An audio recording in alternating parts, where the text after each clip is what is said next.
Roseanna, we've lost another eagle. Little Fred here. Fred, yeah. Which has disappeared under mysterious circumstances in southern Scotland. Yeah. How do you feel about that? Another sat-tad Well, eagle's gone down. I think it's really disappointing, and it's just outside Edinburgh, which is not an area really. Pentlands were not really an area that we thought that was going to be an issue.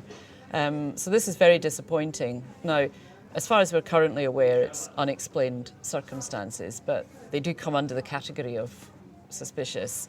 So, there's an attempt to try and investigate what has happened, and I'm afraid it doesn't look like we're going to get anywhere with Fred, but it's an unfortunate addition to the statistics that we already have of the numbers of unexplained disappearances of tagged eagles. And of course we're moving towards a project where eagles were going to be relocated into southern Scotland. Yeah. This is a bit of a worry if we've still got persecution potentially taking place. Let's leave it at potentially. I mean, the South of Scotland Golden Eagle project is going to go ahead. I'm very excited by it, and I hope people in the South of Scotland are as well, because these birds are so iconic that the benefits that the birds will bring are enormous. People will know that means tourism, it means a lot of interest in the area. So I very sincerely hope that this is not a harbinger of something beginning to develop in a part of Scotland where that's not been the case. We've recently had the report published which shows that more than 40 satellite tagged birds disappeared, and there were hotspots that seem to be associated with driven grouse shooting. I mean, what are the plans? What are we going to do about this? Well, there were clear clusters. About a third of the disappeared eagles were disappearing in the sort of circumstances we're talking about with Fred, unexplained, suspicious. And sadly, there were clear clusters, and those clusters tended to be around driven grouse shoots. So I've instructed, and it's begun its work, a group that's going to very much specifically look at the grouse shoots across a whole range of issues. It's got to look at all the practices that are undertaken. So it will be looking at things like the hare culls, muir burn, the use of medicated grit, what predation controls are already in place that may be perfectly legitimate ones to be doing, and report to me early next year on options for us moving forward, and that includes looking at the option of licensing. Yes, I was going to ask you about licensing. So what are your feelings about that as a potential solution to some of the problems that we see with the more intensive grouse moor management?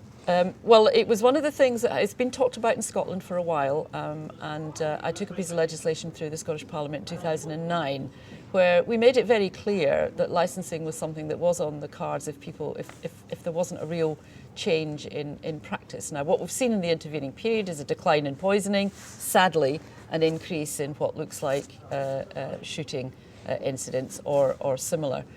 So we do move into a situation where we have to be looking at licensing much more seriously. I suppose the real issue with licensing is making a system, if you were going to go down that road, is making a system that is robust, isn't challengeable, and will actually do what it's supposed to do.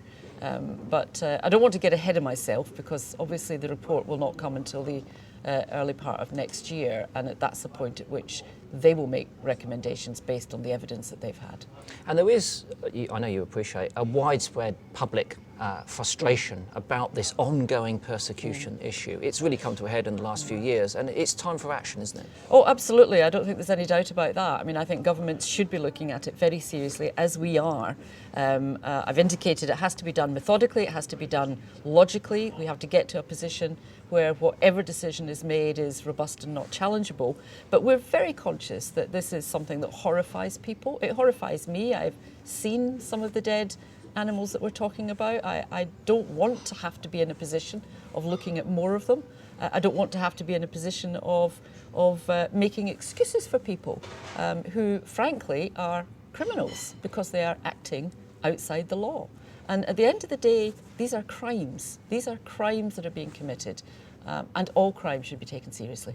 Do you think there's anything more that we could do in terms of implementing the law at the moment? I mean, again, there is some level of frustration with the lack of prosecutions and perhaps the fervour of police investigations. Well, we have the criminal law, which is set, and we have our own criminal law in Scotland, so any crime has to be able to be proved in court.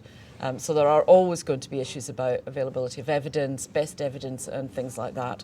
But what we're trying to do is work closely with the police. We have a scheme about to launch, which will introduce special constables whose prime task is rural and wildlife crime. We've been working with the police and the Cairngorm National Park to pilot that in the Cairngorms to try and see whether or not a bigger police presence of constables who have a speciality will make a difference. We'll see how that works. So that's one aspect of work we're already undertaking while we're waiting for the results of the grouse shooting report.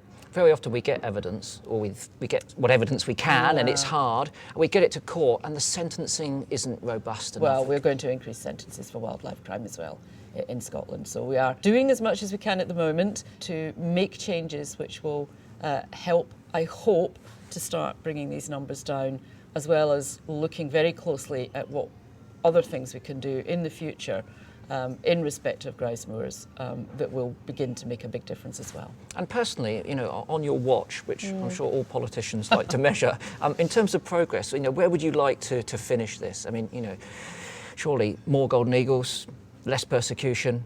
Well, yes, very much so. More golden eagles, a safer world for golden eagles. I don't understand why the world has to be so unsafe for them. A situation where in a few years' time, I would hope in Scotland we were beginning to see the statistics dropping for all the right reasons, not because there's fewer eagles, but because there's fewer incidences of crime.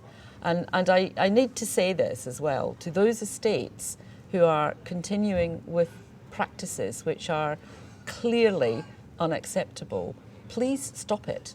Because if you don't stop it, you're actually going to make things worse for those estates who do operate sensibly and within the law.